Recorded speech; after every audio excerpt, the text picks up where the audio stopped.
আজকের রান্না ছোটো মাছের চচ্চড়ি। এই চচ্চড়ি করতে গেলে কিছু সবজি লাগে। ঘরে আমার সবজি ছিল আলু, পটল, বেগুন ঝিরিঝিরি করে কেটে নিলাম। কেটে পেঁয়াজ কুচি, লঙ্কা কুচি দিয়ে দিতে হবে।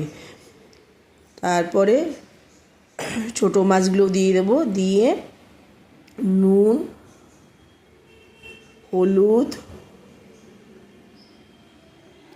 জিরের গুঁড়ো, লঙ্কার গুঁড়ো সব সামান্য করে, কাঁচা সর্ষের তেল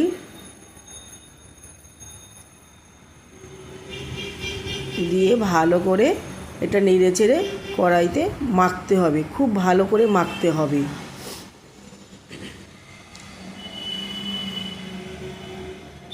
তারপর সামান্য হাত ছিটানো জল দিয়ে কড়াইতে ঢেকে বসিয়ে দিলাম।